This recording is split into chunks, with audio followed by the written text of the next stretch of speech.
Grand Rising. This is Urban Team tapping in. And Noah, bring you the info.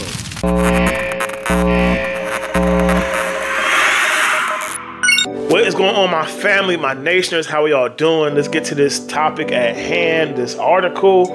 It's another insane one. Man pretty much lost half his skull. I'm gonna play the video a little bit for you. You can see him. Then I'll give my thoughts and opinions and other information on it. So let's get to it. Ready? 1, 2, bow!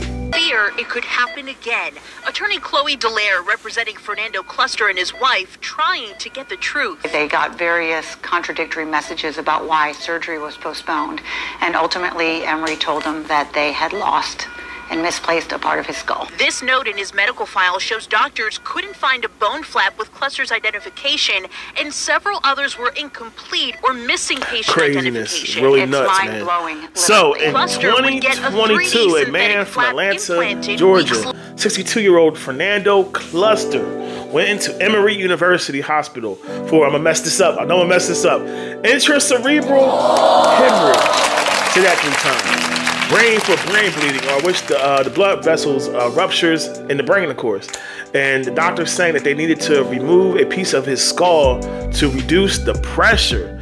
But after 2 months, he to return later to have the piece of skull put back.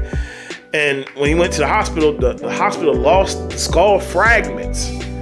So instead, they fabricated a synthetic piece of his skull. So when replacing the synthetic one, the hospital charged him $19,000 for that piece that was misplaced, even though it was their fault. It was literally their fault for doing that. So more to the story, after replacing the Cluster's skull, he contracted an infection and he needed additional surgery, and he was left unable to work, and the bills kept piling up. You know, of course, bills always piling up, don't they? And instead of $19,000, it was $146,000. Add $800 on that too. So he sued them for emotional damage and medical bills. So I found something interesting when it comes to this kind of stuff, because I'm always diving deeper.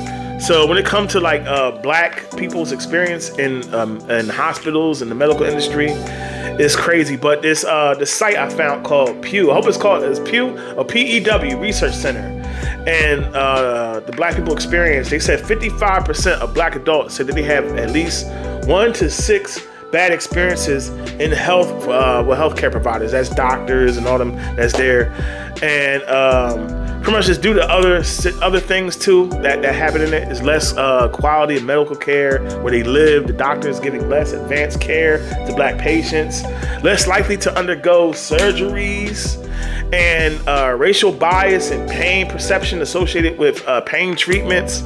Like, there's all kind of things. Certain nurses or doctors, they would think that black people are more prone to take pain and all this kind of, like I said, all these kind of racial bias things, and just and I wouldn't say I dealt with that. I'm afraid to go to the hospital myself. That's why that fear, and black people are afraid to go to the hospital until they die. It's insane, but there's some truth to it, because we always had that fear, because our ancestors and people who went back then end up dying, going to the Tuskegee experiments. So I'm not saying with this specifically, but I mean, their incompetence led to him missing the skull. And like I said, the whole industry itself, the medical industry with this part is bad. And bills and paying all this kind of stuff. They lost his head, literally lost his head, and making him pay for it is crazy. It's insane to me. But like I said, the hospitals and these places have to do better, man, in treating people better. Stop being biased against other cultures. We're all human. We're all human. You know what I'm saying? Might live in different areas or different countries, but we all still human. We all still feel pain. We all still deal with sicknesses. So treat people the same, and with respect. You know what I'm saying? Treat people with respect. And that's what I gotta say, man. Third party, I'm out of here.